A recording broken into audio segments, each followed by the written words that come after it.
제가 지난주에도 말씀드렸지만 어, 신입생들이 올라왔을 때 그 따뜻한 약간의 미소라는 양념을 얼굴에 장착하고 바라봐 줘야 한다는 말씀을 드렸는데요. 그 새로운 학교에 진학할 때 여러분 어떤 부분이 가장 두려우십니까? 선배들이 가장 두렵지 않나요? 선배들? 예. 괜히 막 이상한 뭐 드라마나 뭐 영화나 이런 거 보면 꼭 선배들 중에 뭐 껄렁껄렁 하신 분들이 이렇게 막 괴롭히는 그런 모습들 보잖아요. 뭐 요즘은 어떤지 모르겠는데 저 때는 그 오락실이라는 게 있었고 나중에야 PC방이 생겼어요. 나중에. 근데 오락실이라는 게 있었고 거기서 이렇게 게임을 하다 보면은 그 잘 모르는 사람과 이렇게 게임으로 한번 붙을 때도 있고 막 그렇잖아요. 그러다가 괜히 막 중학교 형들이 괜히 지면은 짜증나가지고 오셔서 막 뒷전을 팍 치고 가고 막 그런 사람도 있었고 괜히 막 동전 뭐 뺏는 그런 막 코드도 뺏어가는 그런 형들도 있었고 그런 때였어요. 그러니까 중고등부 이렇게 올라가는 게 어떤 부분에서 무서웠느냐? 선배들이 되게 무서웠거든요. 사실. 그래서 저도 이제 뭐 중학교 올라가면은 고등학교 올라가면은 형들 무서워서 어떡하나 싶었거든요. 올라갔습니다. 올라갔는데 다행히 뭐 저를 딱히 건드린 사람은 없었어요. 왜 그랬을까? 뭐 지금 예상해 보건데 제가 초등학교 6학년 때 키가 두 번째로 컸었거든요, 반에서. 그래서 꽤 등치가 있었고 갔는데 별 문제도 없었고요. 고등학교 올라갈 때도 그때 머리를 짧게 잘라 해가지고 그 규정이 막 되게 깐깐했어요. 그래서 그 이발소 가가지고 규정대로 잘라라 했더니 정말 짧게 자르는 거예요. 거의 빡빡머리로. 그 학교 가니까 학년주의 선생님이 저를 보시더니 저 친구 머리를 봐봐. 저렇게 자르라고 저렇게 막 그렇게 했던 기억이 나요. 근데 너무 빡빡 밀어가지고 그때도 사람들 잘 안 건드렸어요. 예. 여러분 뭐 학교 생활 편해지시니까 머리를 밀어보세요. 예, 농담입니다. 어쨌든. 그런데 어느 날 한번 중학교 시절에 등교를 하다가 어떤 아저씨 한 분이 저를 불러 세우더니 좀 돈을 달라는 거예요. 중학교, 고등학교 형 누나들도 아니고 아저씨가요. 급하다고 돈이 필요하다고 돈이 지금 없어가지고 굉장히 곤란하다. 내가 공중전화로 전화를 해야 되는데 돈이 없다. 중학생짜리를 돈 달라고. 제가 뭐 이상한 사람이야 뭐. 그래서 제가 어떻게 했을까요? 다행히 제 수중에 돈이 없었어요. 다행이다. 그래서 돈 없어요. 그러니까 뭔 소리야 이거 다 안다고 막 빨리 내놓으라고 막 그러는 거예요. 그냥 뭐 짜증나가지고 진짜 없다니까 막 나오는데 뭐 그 일 어떻게 되는지 모르겠어요.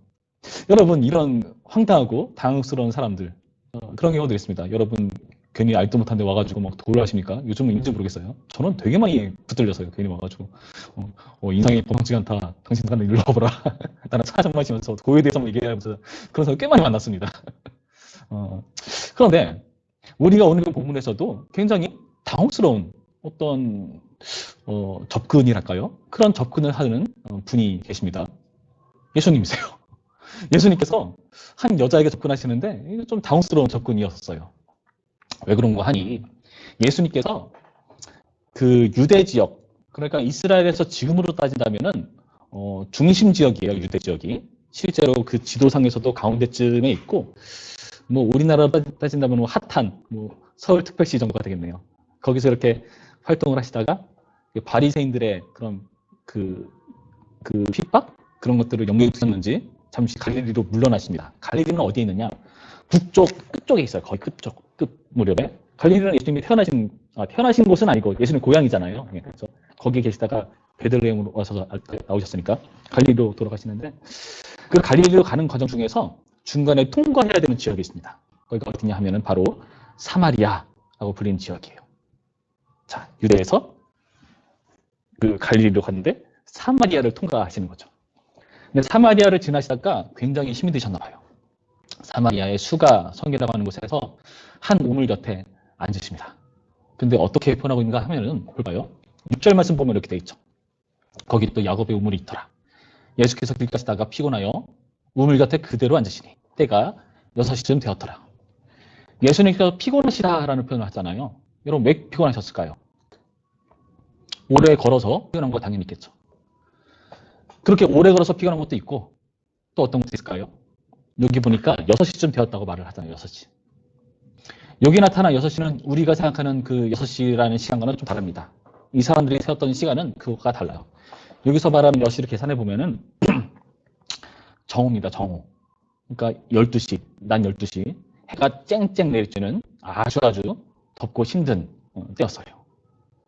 그러니까 너무 피곤하고 날씨도 덥고 너무 피곤하신 거죠. 그래서 거기 앉아 계시고 또 8절을 보니까 제 아들이 먹을 것을 사러 동네로 내려갔다라고 표현하잖아요. 동네로 들어갔다. 그러니까 줄이셨겠죠. 배도 고프셨을 겁니다. 그래서 그렇게 힘들고 어려운 상황 가운데 지금 예수님께서 잠깐 앉아 쉬시는 그런 모습이죠. 근데 때마침 그때 누가 등장하는가 하면은 한 여인이 등장했다 변호합니다. 7절 사마리아 여인 한 사람이 물을 기르러 왔으며 예수께서 물을 좀 달라 하시니 사마리아 여인 한 사람이 물 기르러 왔다. 그럼 주목해 보세요. 여러 사람도 아니고 한 사람이에요. 짐작해 볼까요? 한번. 왜 그 당시 우물가에 한 사람만 왔을까? 날이 너무 더워요. 여러분 보통 조깅을 언제 하나요? 선사는 새벽에 하지 않나요? 그렇죠? 지금 이 한 사람이 물을 겨웠다는 것은 좀 이상한 사건이라는 것을 여러분 염두에 두셔야 돼요. 지금 날씨는 그 유대 지역 사람들의 그런 어떤 관습 이런 거에 따른다면은 밖에 나올 시간이 아니에요. 집에서 쉬어야 되는 시간이에요. 너무 뜨거워서. 그런데 이 여자는 지금 한 사람이 물을 길러 나왔다. 왜 그랬을까? 아직은 모르겠습니다. 그런 여자를 향해서 이렇게서 물 좀 달라. 그랬더니 굉장히 이 사마리아 여인이 이상하게 여겼습니다. 지금 물 달라고 하는 것을 이상하게 여겼다? 그럴 수도 있잖아요. 왜 이상하게 여겼을까? 여자의 말에서 그 힌트를 알 수가 있죠. 볼까요? 9절 말씀 보시면 이렇게 되어 있습니다. 사마리아 여자가 이르되 당신은 유대인으로서 어찌하여 사마리아 여자인 나에게 물을 달라 하나이까 하니 이는 유대인이 사마리아인과 상종하지 아니함이로라. 그러되어 있죠? 유대인이 사마리아인과 상종하지 아니했다. 서로 그렇게 이야기를 주고받기 껄끄러운 관계에 있는 그런 지방색이라고 할까요? 그런 관계에 있다는 거예요. 불편한 관계예요. 뭐 우리나라도 어느 지역과 어느 지역이 안 좋고 그런 것들이 좀 있어요. 마찬가지로 이때도 그게 훨씬 더 심했을 겁니다. 왜 그러냐면 우리가 과거의 역사를 조금 돌이켜 보면서 그 이스라엘과 그 유대의 그 관계에 대해서 좀 생각해 볼 필요가 있습니다.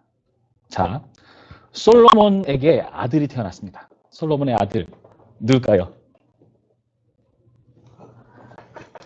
자, 르호보암이라고 하는 아들이 태어나요. 자, 르호보암이라는 아들이 태어나는데 이 아들이 솔로몬 때보다 더 심하고 어렵게 사람들을 괴롭히기 시작합니다. 솔로몬 때는 성전 건축이라는 걸 했기 때문에 굉장히 많은 인력과 재정과 그런 노력들이 그 투자가 됐을 거예요. 그런데 이제 좀 성전도 짓고 좀 쉴 수 있을 법한데 이 아들은 내 새끼손가락이 아빠의 허리보다 굵어라는 표현을 하면서 내가 더 무자비하게 너희를 괴롭히겠다라는 표현을 하죠. 자, 이쯤 되면은 백성들의 마음이 어떻게 될까요? 백성들의 마음이 흔들리기 시작합니다. 그때 한 사람이 또 등장하죠. 여로보암. 자, 여로보암이라는 사람이 등장해서 이름이 있어서 르호보암, 여로보암 둘과 별로 혈통적으로 관계없습니다. 어쨌든 르호보암이라는 사람이 나타나서 따로 나라를 세우는 거죠. 근데 그 르호보암을 따라가는 사람이 굉장히 많았어요. 이스라엘에 12지파가 있는데 그 12지파 중에서 10지파가 무려 10지파가 르호보암을 따라갑니다. 너무나 많은 지파가 따라갔기 때문에 이스라엘이라고 하는 사람, 그 이스라엘이라고 하는 이름이 그 나라에 붙어요. 북쪽 지방으로 갑니다. 그래서 북이스라엘이라고 표현해요. 너무나 많은 사람이 있기 때문에. 그리고 남쪽 지방엔 유다 지파, 그리고 유다 지파와 뭐 베냐민 지파 정도 그렇게 나왔어요. 뭐 레위 지파야 뭐 제사 지내는 사람들이니까 같이 있었겠죠. 근데 12지파에 그 당시 포함시키지는 않습니다. 자, 이렇게 해가지고 나라가 둘로 갈려요. 그런데 남유다 쪽에 있는 얼마 안 되는 그 지파들이 있는 그 지역은 나름대로 혈통을 잘 유지하고 선한 왕도 많이 나타났어요. 물론 나쁜 왕도 많이 나타났죠. 그런데 북이스라엘 같은 경우 어땠느냐? 일단은 성전이 없죠. 성전이 없으니까 자기 딴에는 단하고 베델, 단하고 베델 맞나? 잘 기억이 안 나요. 어쨌든 그쪽 지방에 자기 딴에는 송아지를 세우면서 금송아지를 세우면서 이게 여호와 하나님이 하면서 그걸 섬기게 만듭니다. 그러면서 우상 숭배를 하기 시작하죠. 하나님과 멀어지기 시작하는 그런 사람들. 그러다 그 북이스라엘이 멸망을 당합니다. 아수르라고 하는 나라에 멸망을 당해요. 그러면서 이 아수르 사람들과 혼인을 하게 되고 막 섞이면서 유대인으로서 이스라엘에서 혈통을 그 순수한 혈통을 유지하지 못하게 되는 거죠. 하나님의 그 율법에 따르면은 다른 이방인과 함부로 결혼할 수 없거든요. 이런 일을 거치면서 그 유다 백성들은 이 이스라엘 사람들을 아주 무시하고 이방 취급하고 개 취급하고 아주 나쁜 족속으로 취급했었던 거죠. 그 후손이 바로 사마리아 사람들입니다. 유대인이 상종하지 않는 사람들, 사마리아인. 근데 그 사마리아인에게 예수님께서 말을 거신다? 유대인 남자가 사마리아 여자한테 말을 건다? 이상한 사건이라는 거죠. 그런데 이 여자 입장에서는 또 뭐가 이상했을까요? 아까 이 여자는 혼자 지금 이 자리에 나와 있거든요. 보통 어디를 가면은 어떤 시간별로 사람들이 모이게 돼 있잖아요. 혼자 그 자리에 그 땡볕에 찾아갔다는 것은 사람들을 피해 다니는 사람이에요. 사람과 관계 맺기를 불필요하는 사람이라는 거죠. 그런데 지금 사람들 피해 다니는 여인에게 사람이 말을 건다? 굉장히 이상한 사건이라는 겁니다. 자, 이런 과정 속에서 여자는 이해할 수가 없는 거죠. 아니, 당신이 왜 나한테 말을 거십니까? 왜 물 달라고 하십니까? 그때 예수님께서 이렇게 말씀하십니다. 10절 말씀. 예수께서 대답하여 이르시되 네가 만일 하나님의 선물과 또 내게 물 좀 달라 하는 네가 누구인 줄 알았더라면 내가 그에게 구했을 것이요 그가 생수를 내게 주었으리라. 지금 물 달라고 하신 예수님께서 너 내가 누군지 알았으면 오히려 나한테 물 달라고 했을걸? 생수를 내가 너한테 줬을 텐데. 지금 그 말씀하고 계세요. 아니, 목말라서 힘들어가지고 지금 쉬고 있는 양반이 그 예수님이 지금 이렇게 물을 줄 수 있다라고 말하는 게 얼마나 이상했겠습니까? 그래서 사마리아인들은 굉장히 어리둥절하면서 물어보는 거죠. 11절 말씀. 여자가 이르되 주여 물기를 그릇도 없고 이 우물은 깊은데 어디서 당신이 그 생수를 얻겠사옵나이까. 자, 여기서 우리가 주목해 볼 편이 있습니다. 여자는요, 지금 이 우물에 대해서 어떠한 소중한 마음이 느껴지고 있어요. 자, 당신은 물기를 기르도 없죠. 우물은 깊죠. 당신 생수를 어디서 얻을 거예요? 이 말은 여자가 이 우물을 생수 차원으로 거기 여기고 있다는 거죠. 생수는 조금 우리야 물 같은 거 사 먹을 때 좋은 표현을 많이 쓰니까 생수하면 뭐 그냥 물인가 보다 이러는데 이 당시 생수라는 표현을 쓰고 있다는 것은 좀 이상하지 않나요? 생수? 생이라는 것은 생명을 말하잖아요. 생명의 물, 생명수를 말하는 거잖아요. 그냥 일반적인 차원의 물을 말하는 게 아닐 텐데 지금 생수를 지금 예수님 말씀하고 계시고 이 여자는 이 우물을 생수처럼 느끼고 있는 것입니다. 당신은 여기서 물을 뜰 수가 없는 사람인데 어떻게 무슨 생수를 주겠다고 하느냐. 여자가 이 우물에 대해서 이렇게 애착을 갖고 있는 이유는 뭘까요? 계속 이어서 볼까요? 12절. 우리 조상 야곱이 이 우물을 우리에게 주셨고 또 여기서 자기와 자기 아들들과 짐승이 다 마셨는데 당신 야곱보다 더 크니까. 자, 여기서 조금 해석이 되죠. 이 여자는요, 이 우물의 역사를 알고 있어요. 이 우물은 야곱이 우리에게 준 거다. 그런데 당신이 야곱보다 크냐? 자, 사마리아 여인인 수가성의 이 여인은 야곱에 대해 어떤 자부심과 어떤 소중히 여기는 마음으로 이 우물을 바라보고 있다는 겁니다. 생각해 볼까요? 사마리아 사람들은 유대인이 아니죠. 유대인이라고 치더라도 혈통이 다른 민족들과 이방 민족과 섞인 사람들입니다. 성전은요, 유대 지역에 있죠. 1년에 3차례 유대인들은 성전에 가서 하나님을 예배하고 제사하러 가게 돼 있는데 이들은 다른 곳에서 하나님을 섬기는 사람들입니다. 그러니까 어떤 소리를 듣겠습니까? 아니, 저런 근본도 없는 사람들, 저런 제사도 제대로 모르는 사람들, 하나님께서 어떻게 저렇게 예배를 드리고 하셨나? 예배에 예자 달지 못하는 것들이 이런 취급을 받았던 거겠죠. 정통 유대인 취급을 못하는 사람입니다. 그러니까 이 사람들이 지금 이 우물에 대해서 이렇게 어떠한 단순한 마음이 아니라 뭔가 소중히 여기는 마음이 있다는 것은 무슨 뜻일까요? 그나마 그들이 붙잡을 수 있는 유대의 혈통성을 붙잡을 수 있는 끈이라는 거예요. 끈. 자, 6절 말씀에 뭐라 되어 있죠? 5절부터 보고 5절. 5절 보면은 사마리아에 있는 수가라는 동네에 이르시니 야곱이 그 아들 요셉에게 준 땅이 가깝고 거기 또 야곱의 우물이 있더라. 야곱이 그 아들 요셉에게 준 땅이다. 거기가. 거기 가깝다. 그리고 거기 야곱의 우물이 있다. 지금 이 여자는 이 우물의 역사를 알고 있으면서 우물에 대한 지식을 근거로 이것은 우리에게 생명수가 다름없다. 우리 사마리아 사람들한테 이거는 우리의 혈통을 인정해주는, 증명해낼 수 있는 우리 조상들로부터 쭉 먹어왔었던, 마셔왔었던 그런 우물이기 때문에 우리에게 굉장히 소중한 거다. 근데 당신이 야곱보다 크냐? 지금 이 말을 하고 있는 거예요. 생수? 웃기지 말라 그래. 너네는 유다인이라고 웃기지 말라 그래. 우리는 야곱의 우물이 있어. 야곱이 우리에게 준 거야. 우리도 나름 순수한 혈통을 유지하려고 이렇게 애쓰는 사람들이야. 지금 이 싸움을 하고 있는 겁니다. 이 여자가 이렇게 말할 수 있었던 근거는 우물에 대한 지식이죠. 그들에게 유일한 자부심이라는 겁니다. 자, 여러분도 여러분 스스로 자부심처럼 여기는 것들이 있을 거예요. 예를 들어서 나라는 인격에 어떤 하나의 중요한 뭐라고 해야 될까요? 개념? 어떠한 표현들? 어떠한 단어들? 이런 것들을 덧붙일 수 있잖아요. 여러분이 만약에 게임을 굉장히 잘한다.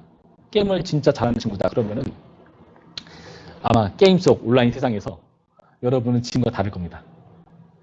그렇죠? 캐릭터를 아주 멋지게 꾸몄을 거예요. 돈을 좀 투자해가지고 그렇죠? 여러 가지 아이템을 구입해가지고 막 여러 가지 갑옷도 입히고 좋은 무기도 구매하고 해가지고 사람들 봤을 때 오, 저 캐릭터는 범상치 않다. 쟤랑 같이 게임하고 싶다.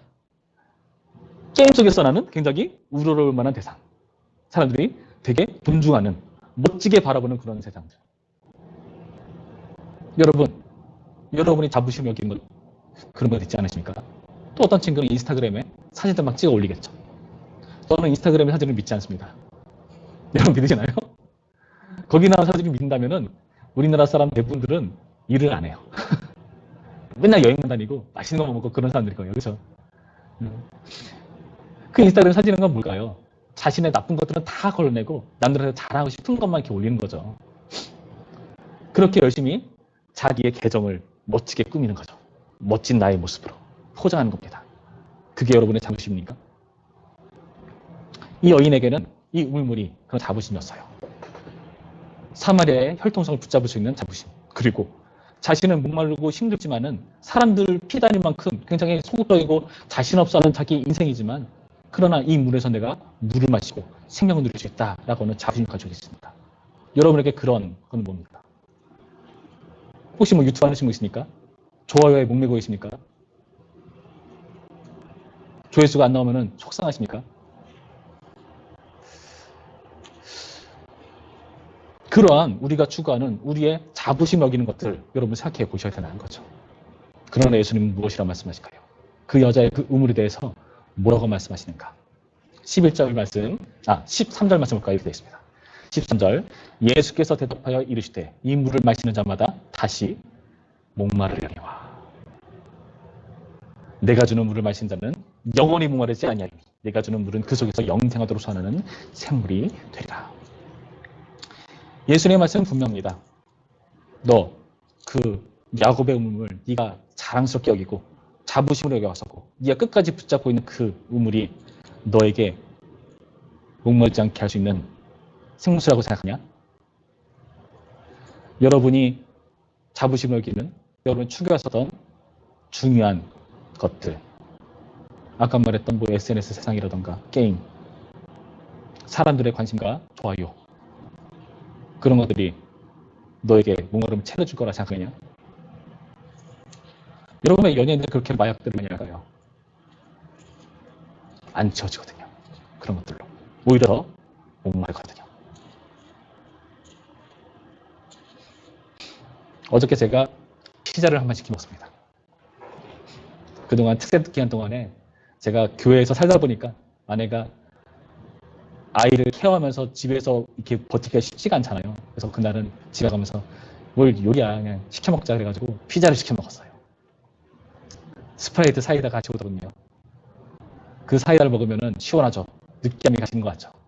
그런데 그날 저녁에 저희 아내는 물을 굉장히 많이 찾았습니다. 오히려 더 목마르게 만들더라고요. 그게. 여러분 생각해 보세요. 여러분이 추구해 어떤 것들 중에 정말 나의 인생에 걸만한, 나의 인생을 책임져 줄 것 같은 그러한 분야가 있는 것처럼 보십니까? 그러나 예수님이 주시는 이 생수라는 것은 다릅니다. 이 생수는 뭐라 표현되어 있죠? 내가 주는 물을 마신 자는 영원히 목마르지 아니하리니 내가 주는 물은 그 속에서 영생하도록 솟아나는 샘물이 되라. 영생을 주는 샘물이 된다. 그래서 목마르지 않다는 표현을 하시는 거예요. 왜요? 영생하도록 하는 물이니까. 이 물은요 무슨 뜻일까요? 제가 지난번 설교 때 요한복음 1장을 설교하면서 예수님께서 이 땅 가운데 육신을 입고 오신 게 우리 가운데 거하신 것이 장막을 치신 것이라 말씀드렸습니다. 그리고 그 장막이란 성막을 말하고 그 성막의 그 의미를 소급해서 올라가다 보면은 그 끝에는 에덴 동산이 있다고 말씀드렸어요. 그 에덴 동산, 성막, 성전 다 같은 개념인데 히브리서 표현에 의하면 그 성전을 하늘의 모양을 그대로 빚어서 지은 거라고 표현하죠. 다시 말해서 하나님과 교제하는 하나님 나라, 천국을 의미하는 것이 바로 그 에덴 동산이라는 거예요. 여기서 나타나는 생수라는 것이 에덴 동산에서 그 에덴을 중심으로 물이 네 줄기로 발원을 하거든요. 그 물이 생명을 살리는 물로 작용합니다. 그리고 그것이 나중에 에스겔서의 표현에 의하면 에스겔서에서 그 에스겔이라는 것은 사실 이스라엘 백성들이 유대인들이 하나님께 범죄하고 하나님의 말씀을 잘 안 따라가지고 성전을 파괴해 버리시고 포로를 끌려가 버리는 시기에 만들어진 죄거든요. 그때 하나님께서 환상을 보시는데요. 성전의 환상을 보여주시거든요. 근데 그 성전에서 물이 흘러내립니다. 그 물이 하도 풍성하게 흘러넘쳐가지고 그게 처음에는 발목, 무릎, 허리, 던시 잠기는 물로 만드십니다. 그 물이 생명을 살리는 물로 작용을 하죠. 요한계시록에도 나오죠. 요한계시록에도 하나님과 어린 양의 보좌로부터 물이 흘러납니다. 그 물이 만물을 솟게 하는 물이 되죠. 그 물이 흐르는 곳곳마다 생명나무의 열매들이 주렁주렁 미치는 모습을 요한계시록에서 그 마지막 22장쯤 가시면 확인해 보실 수가 있죠. 예수님이 주시고 하는 생명수의 이 놀라운 영생의 물이라는 것은 바로 하나님으로부터 공되는 하나님과 관계가 온전히 회복된 하나님 나라, 천국의 물이라는 것을 보여준 거예요. 그리고 나중에 요한복음 한 그 7장쯤 가시면은 예수님께서 누구든지 목마르거든 내게 와서 마셔라라고 말씀하시면서 자신에게서 물이 흘러넘친다. 그 물이 곧 성령님을 의미한다라고 말씀하셨어요. 성령님. 성경 곳곳에서 성령님은 물과 함께 언급됐다고 맞습니다. 나는 물로 세례 주면은 내 뒤에 오시는 불과 성령으로 세례 준다. 이런 표현도 하시잖아요. 그 물로 주는 세례와 이 성령님과 엮는 세례가 많이 있거든요. 자, 봅시다. 지금 예수님께서 주시는 이 생명수라는 것은 하나님과 함께하는 놀라운 축복이라는 거예요. 성령께서는 보혜사 우리 가운데 거하시잖아요. 그래서 우리 안에서 영생하도록 사는 물로 우리 가운데 갈증을 해결해 주시고 우리가 교제하시는 분으로 역사하시는 것을 우리는 알고 있습니다. 그런데 문제는 뭐죠? 이 여인은 우물에 대한 지식이 풍성해서요. 그런데 예수님이 누군지는 모르고 있잖아요. 예수님 말씀하셨죠. 너 내가 누군 줄 알았으면 너 나한테 생수를 달라고 구했을 거야. 마찬가지입니다.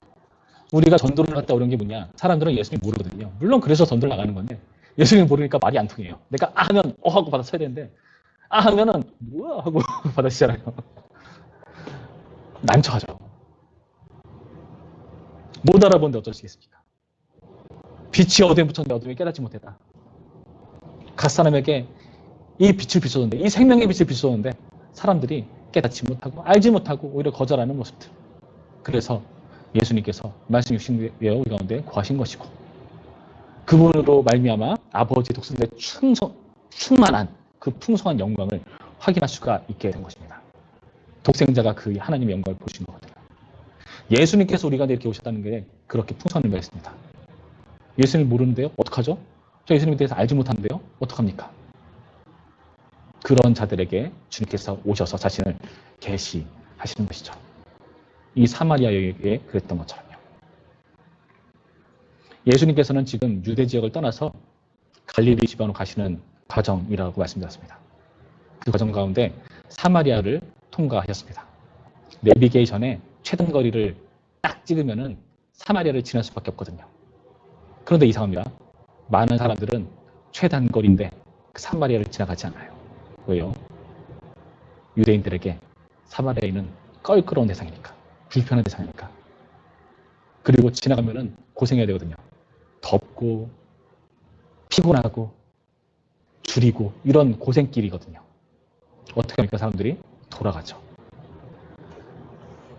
유대에서 갈릴리를 향하는데 사마리아를 통과하지 않고 돌아서 갑니다. 돌아서 이쪽에서 이쪽에 있네요. 이쪽 돌아서 여기가 요단강 물줄기가 있는 거거든요.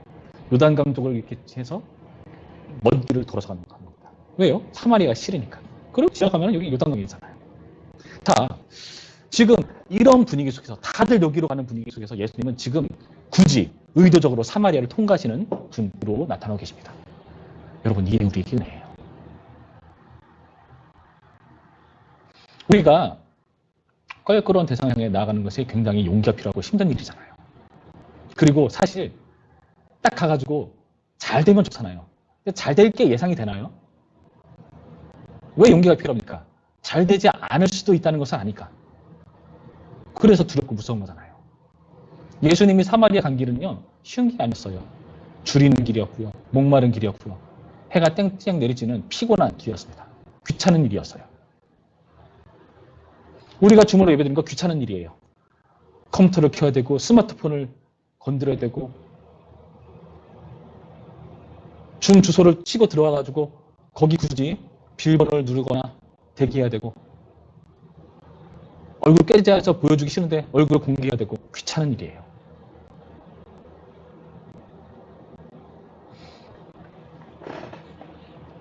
그런데 그 과정을 우리가 해야 되는 이유는 뭘까요?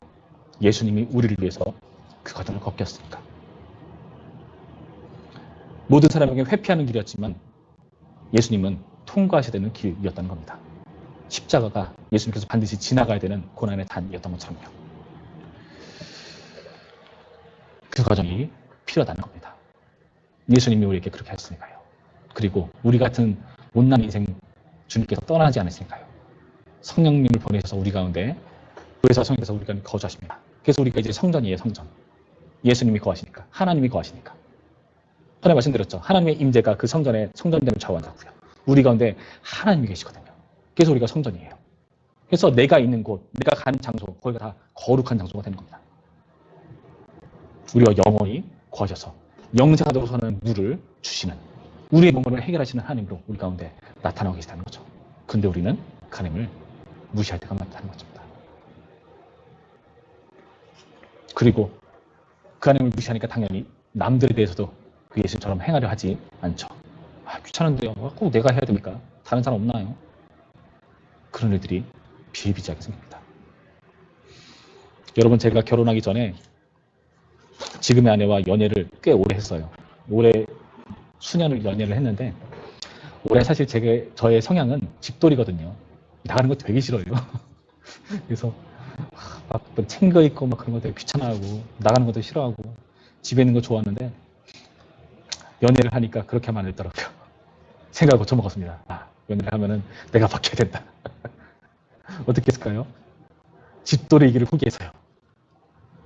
그 친구는 일산에 살고 저는 여기 수원에 살다가 지금 모산에 사니까 그 친구가 만나기 위해서는 그 귀찮은 운전도 해야 되고 시간을 들여야 되고 일주일에 한 번 만날 수 있는데 그 만나는 시간을 정말 잘 써야 되거든요. 너무나 귀찮고 힘들었지만 이겨냈습니다. 저는 야곱처럼 그 긴 시간을 수일처럼 짧게 느낄 정도로 열심히 했습니다. 왜요? 사랑하니까. 지금의 아내는요, 집에서 아이를 키워야 되거든요. 저는 뭐 바깥 일 하니까 어쩔 수 없지만은, 물론 집에 가면 열심히 도와줍니다. 도와준다는 표현도 이상 같이 합니다. 같이, 육아를 같이 해요. 네.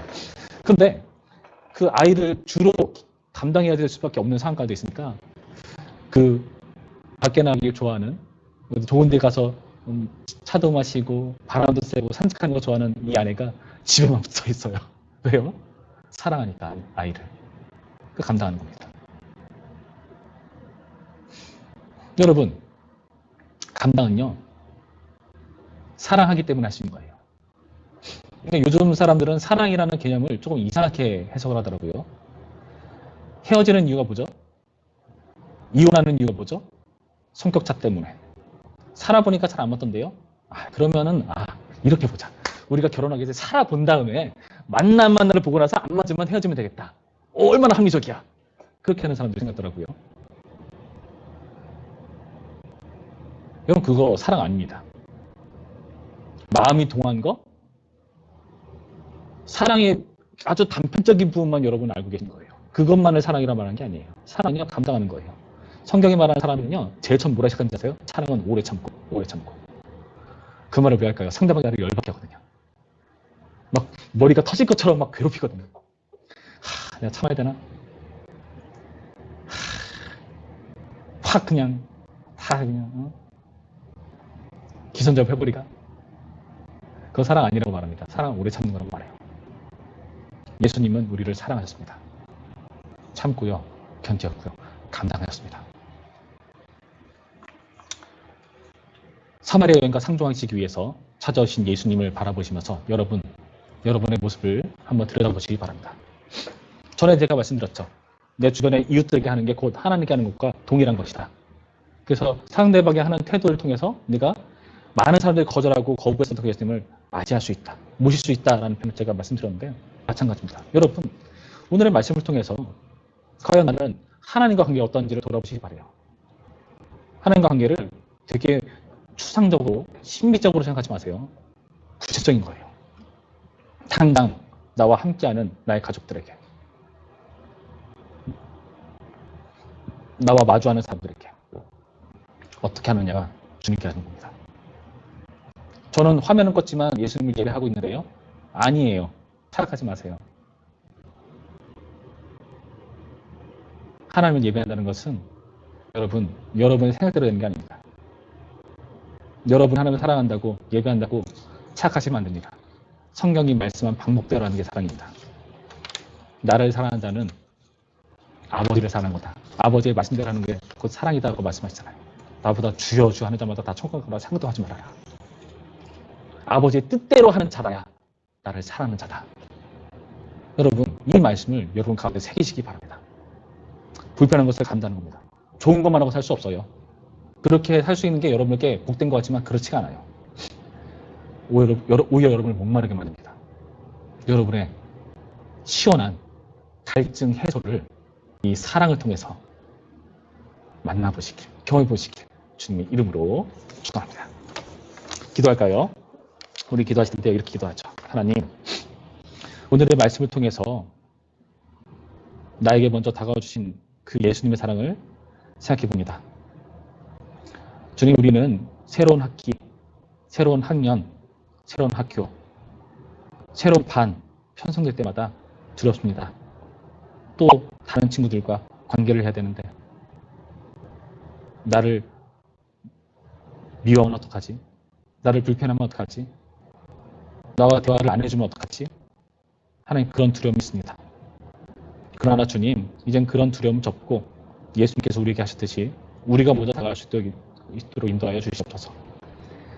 외로워 보이는 친구에게 말을 걸 수 있는 용기, 코로나로 마스크를 쓰지만 어떻게든 나의 눈빛으로, 나의 얼굴 표정으로 그가 느낄 수 있도록 사랑을 드러낼 수 있으려는 그런 노력들, 대처가 불편하지만 입을 밖으로 나가는 용기, 인터넷 세상이 마치 재앙처럼 굴림할 수 있는 나의 주 영역이라 생각했지만 그 자리에서 떠나서 인격적인 관계를 신경 쓰는 그런 용기 주여 나에게 허락하셔서 그동안 목말라졌던 나의 갈증을 사랑을 통해서, 하나님의 영생을 통해서 해결하는 그 놀라운 은혜를, 그 경험을 우리에게 주시옵소서.